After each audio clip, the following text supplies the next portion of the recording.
राष्ट्रपति रामनाथ कोविंद आज संसद के संयुक्त सत्र के संबोधन के साथ होगा बजट सत्र का आगाज।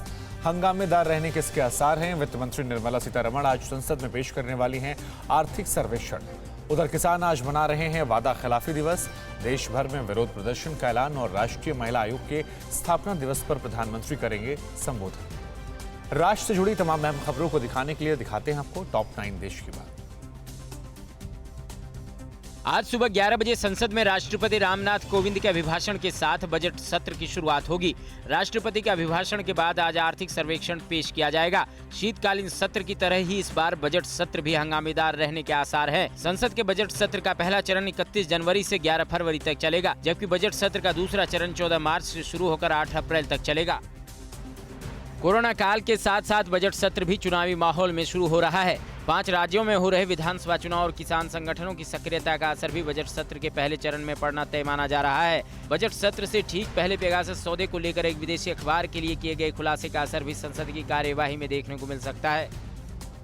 वित्त मंत्री निर्मला सीतारमण आज संसद में आर्थिक सर्वेक्षण पेश करेंगी। इकोनॉमिक सर्वे एक साल में देश के आर्थिक विकास का लेखा जोखा होता है, जिसके आधार पर यह अंदाजा लगाया जाता है कि पिछले एक साल में देश की अर्थव्यवस्था किस तरह की रही, किन मोर्चों पर फायदा मिला और कहां नुकसान हुआ। इकोनॉमिक सर्वे से देश की आर्थिक सेहत का भी पता चलता है। देश के नए chief economic adviser doctor V Anantha Nageswaran आज आर्थिक सर्वेक्षण के बाद प्रेस कॉन्फ्रेंस के जरिए देश के सामने अपनी बात रखेंगे। वित्त मंत्री निर्मला सीतारमण के संसद में इकोनॉमिक सर्वे पेश करने के बाद वो पीसी करेंगे। सीए का कार्यभार ग्रहण करने के बाद डॉक्टर नागेश्वरन मीडिया से पहली बार बात करेंगे। किसान आंदोलन से जुड़े किसान नेता आज विश्वासघात दिवस मनाएंगे। बीकेयू नेता राकेश टिकैत ने ऐलान किया है, एमएसपी पर कमेटी को लेकर और मुकदमे वापसी में देरी के चलते किसान देश भर में तहसील स्तर पर प्रदर्शन कर अपना विरोध दर्ज कराएंगे। किसान नेताओं का कहना है कि सरकार के 9 दिसंबर 2021 के जिस पत्र के आधार पर आंदोलन स्थगित किया गया था, उनमें से कोई एक वादा भी पूरा नहीं किया गया।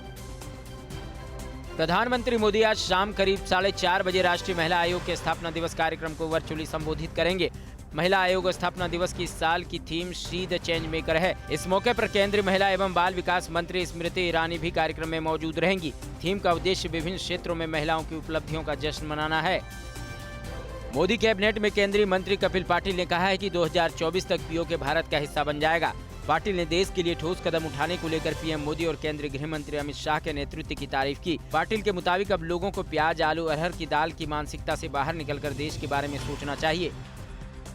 मेघालय की राजधानी शिलोंग में रविवार शाम पुलिस बाजार इलाके में हुए धमाके से हड़कंप मच गया। हालांकि हादसे में किसी के हताहत होने की खबर नहीं है। मुख्यमंत्री कोनराड संगमा ने धमाके की निंदा की है और कहा है कि ये शांति भंग करने और नुकसान पहुंचाने का एक कायरतापूर्ण प्रयास था।